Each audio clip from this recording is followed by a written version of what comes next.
a acrescentar a este problema da segurança social e do aumento dos subsídios que cria pressão, temos também um país com uma baixa de natalidade cada vez maior, o que vai provocar que no futuro haja menos pessoas a contribuir para a segurança social. Este é um cenário que é de facto real? É um cenário muito real e muito preocupante e mais uma vez a mostrar que entregues as coisas a si próprias, às suas dinâmicas próprias, podemos confrontar-nos com uma situação complicada, até porque a natalidade que ainda hoje existe e que é das mais baixas, a taxa de natalidade é das mais baixas da Europa, mesmo assim é sustentada pela população imigrante. E isso é realmente um problema, esta baixa natalidade. Mas não temos ouvido muito da parte da classe governativa grandes preocupações com isto? Não, porque a classe governativa do nosso país, neste momento, é míope. Só vê o curto prazo. Além de ser míope em termos de tempo, é também míope relativamente à realidade, porque só olha para as contas, para a contabilidade pública, e não olha para uma estratégia de desenvolvimento, não olha para as pessoas e para o gosto de ver as pessoas felizes com suas famílias. Hoje vejam um jovem, que condições é dada a um jovem para constituir família numa idade de fecundidade.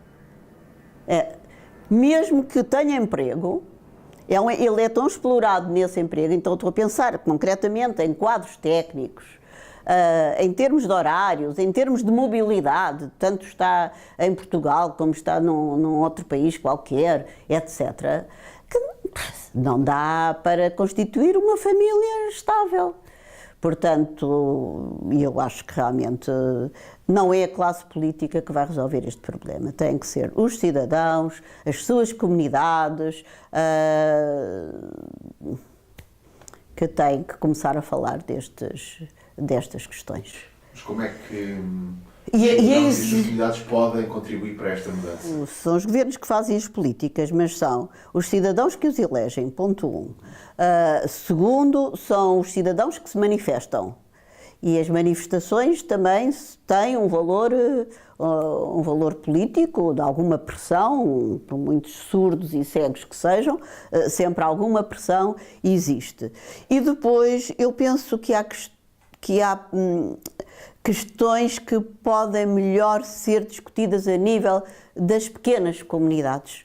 É evidente que hoje em muitas terras do nosso país há um empobrecimento coletivo que resultou de lhe tirarem o centro de saúde, o tribunal, os correios, etc, etc. Mas há que ser mais reivindicativo nesse tipo de bens coletivos das pequenas comunidades. Parece-me também que este torpor em que as pessoas se colocaram fez também com que aparecessem uma classe de comentadores, políticos, que parece que mudam as figuras, mas o status é o mesmo, não é? Portanto, estamos aqui envolvidos numa teia em que as pessoas se deixaram envolver, que agora não facilita o surgimento de outras opções. Quer dizer, olhamos para a classe de comentadores na televisão e são os políticos que há uns anos estiveram, e aquilo que todos dizemos é que daqui a uns tempos estes serão os que estarão lá a comentar, e portanto, onde é que há aqui espaço para surgir uma alternativa? Sim, eu concordo com a sua análise. Nós precisamos sempre de valorizar o contrapoder. O contrapoder é uma instituição, chamemos-lhe assim, é de várias instituições e de vários lados, mas como um todo é fundamental para impedir que a corrupção alastre. E nesse sentido, acho que em Portugal estão a surgir algumas experiências, tentativas nesse sentido. E acho que isso é positivo e acho que temos que reforçar. Nós temos uma rede bastante extensa de instituições na área social. Estou a pensar concretamente na variedade que há de centros sociais, de instituições culturais, etc. Mas o que acontece é que normalmente essas instituições se fecham na sua atividade específica, são melhores ou piores, mas dentro daquela atividade específica, quando seria de desejar que essas instituições, naturalmente, dentro do seu campo específico, conseguissem situar os problemas no contexto mais vasto do desenvolvimento do país, da coesão social, da responsabilidade e do respeito pelas pessoas, que são valores fundamentais numa democracia. Mas muitas vezes parece haver algum receio de participação ativa e cívica, também por receio, às vezes, de retaliação, porque há um esquema montado, não é, que não facilita essa participação.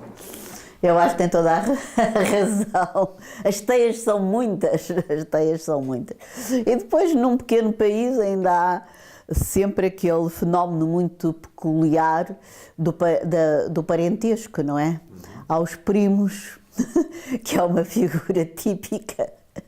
E, portanto, às vezes não se quer desagradar ao primo, que por acaso é presidente da junta de freguesia, ou por acaso é deputado. Mas eu acho que temos que ultrapassar isto para chegarmos a uma democracia mais adulta, mais responsável, e é isso que nos faz falta também para ter um projeto económico mais consistente. Essa democracia mais adulta pode passar pela intervenção ou pela criação dos movimentos de cidadãos que de alguma forma procurem meter-se na corrida às eleições, tanto autárquicas como legislativas, como europeias?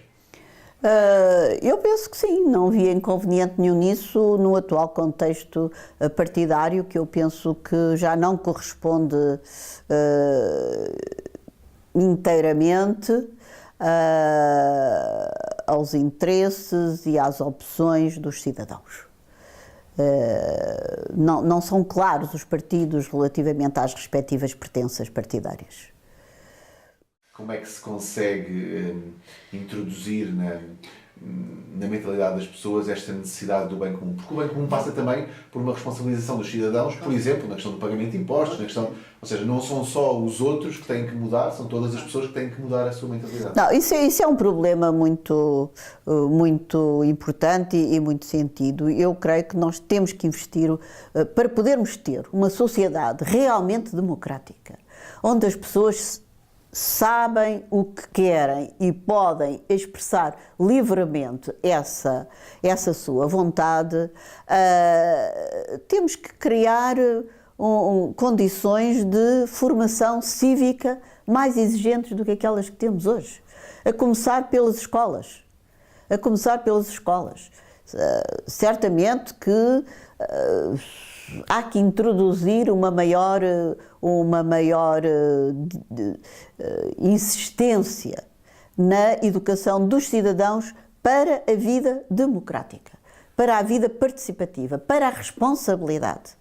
Foram os cortes na educação que ajudaram a acabar até com a disciplina de formação cívica. Ora, aí está. Mas porquê é que, entretanto, introduziram uma educação sexual que leva não sei quantas horas e talvez aí houvesse uma opção a fazer. E lá está a responsabilidade dos políticos que tomam este tipo de decisões.